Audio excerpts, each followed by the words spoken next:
Hello, beautiful people. I hope you all are doing wonderfully today. I am so excited because I got on Netflix and I was like, okay, so I don't quite know what I want to do a video about today. So, like, let's just see what we have. Right on the front page, I saw the thumbnail for Blue Eye Samurai. And I was like, what's this about? This seems interesting. I kind of like to go into things blind. Like, I don't really want to see what, like, just start the story. Like, I don't need to know what it's about. I can figure out what it's about later. So this week I watched the first episode. So we start the episode with some on-screen exposition about how in the 1600s, Japan decided to close themselves off from the rest of the outside world. They never saw any other faces outside of those who were Japanese. And if you were of mixed race, that you were seen as subhuman, an abomination, all this other stuff. And I'm just like, my goodness, like this is really intense. And so, of course, that means our main character is of mixed race, hence the blue eye samurai aspect of it all. So Mizu is on some travels and goes to a restaurant to get something to eat. Ringo brings out some food to Mizu, and Mizu's really grateful because obviously they've been traveling and haven't eaten anything, so they are like scarfing down the food. And at another table there is a dude who is, they call them a flesh trader, but essentially it's human trafficking. He has bought two young women and he's about to take them to their next destination. And so pretty much everyone's just like, hey, like just leave him alone, let him do what he needs to do, because if he hurt somebody, it's gonna be bad for us as well. The flesh trader person is just being like real rude, real disrespectful to everybody, because he's just like, oh, I'm all this and all that, and I can do whatever I want to. Ringo does not have any hands, but he still is able to like wrap these like not bandages, but like he has these wraps that he puts on like his wrist to still be able to like use tools and carry things and whatnot. When Ringo is bringing out the food, it accidentally gets knocked onto the trader guy and he pulls out a gun on Ringo. And Mizu like steps in between and it's like inspecting the gun and was like, this is an interesting gun, but it looks European, which would mean that that's illegal because again, like Japan has closed off all of its borders to anyone else. So like there should be no outside influences. I've never seen a gun like it. Front loading, not a Japanese pistol.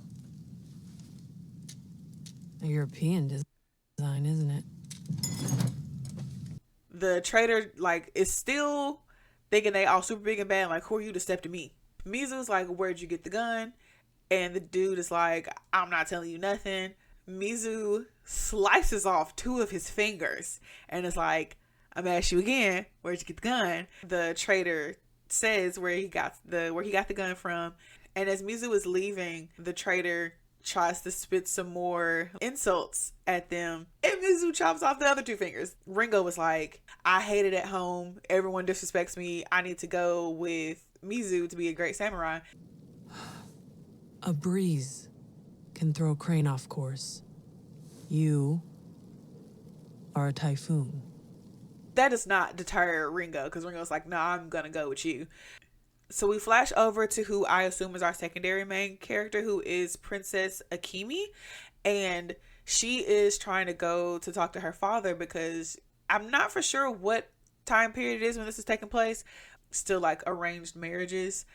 And also like this scene like gave me very heavy Mulan vibes. And I was just like, ooh, interesting. And so Princess Akemi is on her way to see her father because her father trying to set up a marriage for her, but she doesn't want to marry these random people that her dad has for her. Her dad's advisor is trying to be like, don't forget to lit your voice, which I didn't know there was a word for that. Get higher and softer and make it the way that we always hear like Japanese women sounding in media. Like that's not a real voice. Just in case you didn't know, that's not how they sound. And she was like, you want me to talk like a child? And he was like, you should talk like a woman who wants to get what she wants. And I was like, okay. So she gets in there and, she's trying to plead her case. Her like 2-year-old little brother is like causing all types of chaos. And her dad's just like, oh, he's going to be a great lord someday. He does whatever he wants. Akemi is, trying to softly plead her case. And the dad is just like, if you give a pig too much of a good thing, it leads to their demise. And she took the same point that I took from it of, are you calling her a pig? And he's just like, I'm saying, essentially she's asking for things that she shouldn't be asking for because she's been raised in a silk robe or like a silver spoon. She needs to essentially do what her father is saying to do because he's her father and he's also like the ruler of the kingdom and he knows best. Oh, but essentially she's able to finesse things to go her way. And she's like, I just think that we should consider someone closer instead of all these other suitors who are like super far away. You know, I don't want to be that far from you. And we like look over to the advisor who like does a smile. And I was like, ooh, that was her plan the entire time. Okay, girl, I see you. The dad's like, I did hear about this one swordsman who's been in 24 duels and he's won them all. What's his name? And she's like, Tengen. Like, okay, so we see exactly what it was that she was wanting the entire time. I keep saying the king because I feel like it's Lord whatever. I don't remember his name, so we're just gonna call him the king. The king essentially gives Akemi their blessing for Tengi to ask for her hand in marriage, which is exactly what she wanted. She goes outside and they like meet in their like little meeting place and they exchange gifts. He's like, who would have thought that a poor fisherman's son would be marrying a princess? And she's like, I would marry you if you were a poor fish. And it's just like, would you still love me if I was a worm?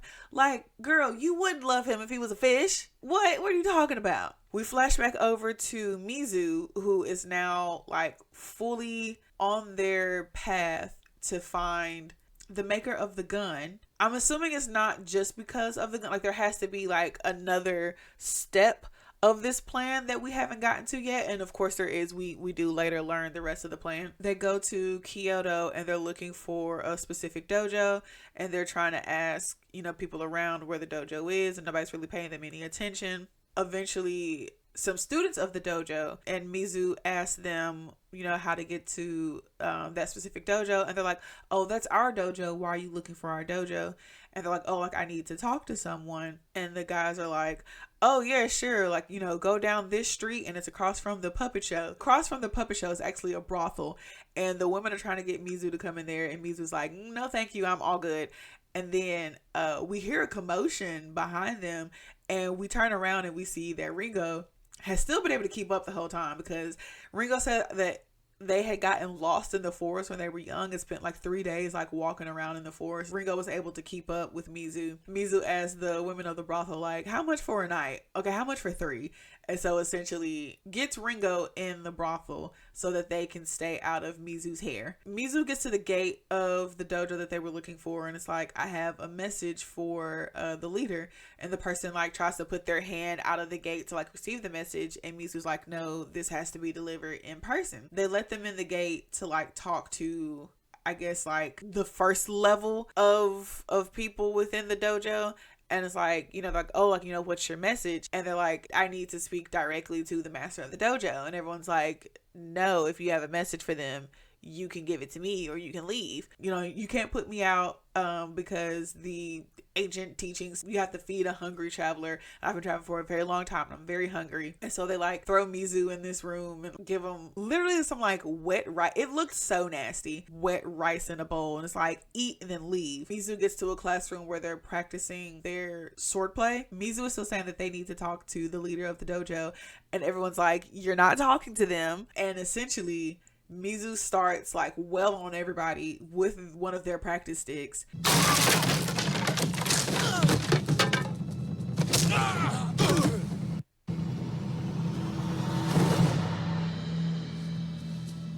How dare you? Be warned, you face my Shindo Ryu.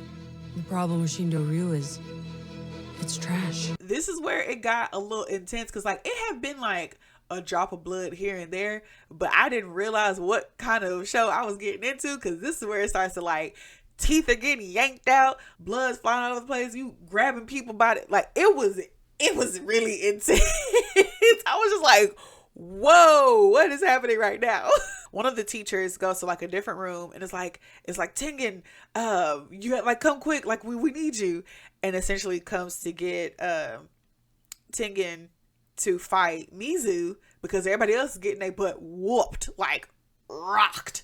They start battling with the practice swords. I won't lie, Mizu was losing. And I was like, I mean, they did say that this person, it has a 24-0 record with no one to tell the tale of their loss. So I feel like this is definitely an opponent. They finally start to see Mizu's eyes and they're like, you know, you can't let that dishonor you or the dojo, like, you know, kill them and show them who's boss, da da da da. So they go outside in the snow, they take out their real swords. We see like a quick like montage of like each of them formulating like what move they're gonna do and like what the outcome would be, which I thought was really cool. It was like, okay, if I do this, they're gonna do this, then I die. Okay, so if I do this and they do that, then they die. And it was really interesting to see them like processing that. They come at each other. Mizu throws some snow at Tengen. It works for a little bit, like their swords clash, but Mizu still gets cut a little bit. Oh, you know, like you really thought you could come in here and do something, like that's crazy. And so Mizu takes off like the weights that they had on. Like, so they had on like ankle weights and wrist weights.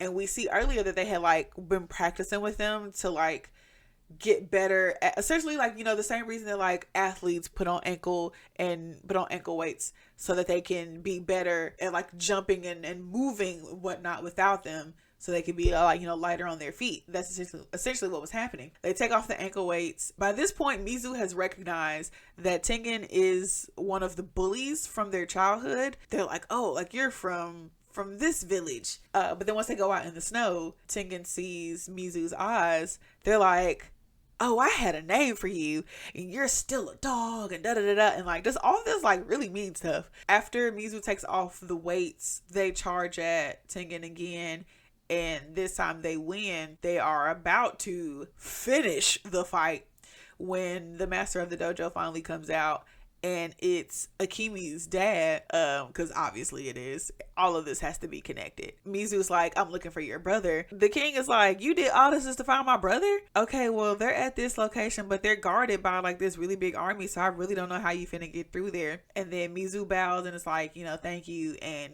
you know, starts to set off on their travels. So then we see the king going, I guess he goes to his brother and it's like, hey yo, so this crazy dude came in and was like slicing up all my students, and I'm sorry, but I had to tell him where you were located.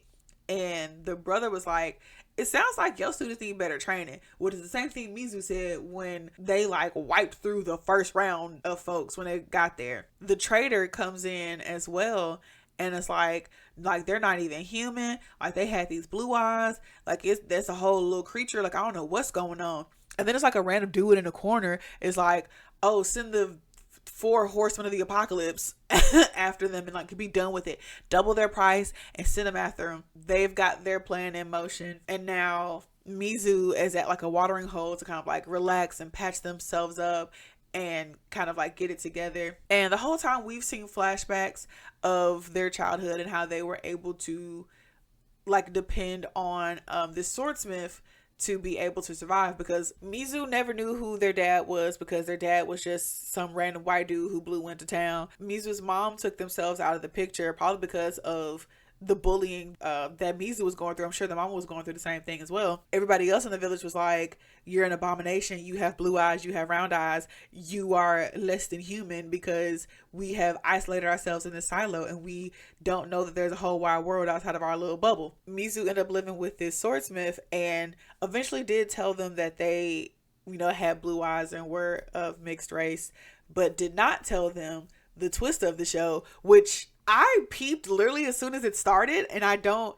understand how it was a twist, because like when they revealed it, I was just like, was I supposed to be surprised? When Mizu was getting into the, like, they're like disrobing to like one patch themselves up, but then also to get into the watering hole, they've like bandaged themselves down. From their voice, from the fact that like, I just felt like it was very obvious from jump that this was a woman, but like it was just a big reveal when Ringo finally does catch up to Mizu and he's like, Peaches, which I promise makes sense when you watch the show, because like in the brothel they were like using foods to describe everything, but like it made sense. But it was just like, was I supposed to be surprised? Because I was not.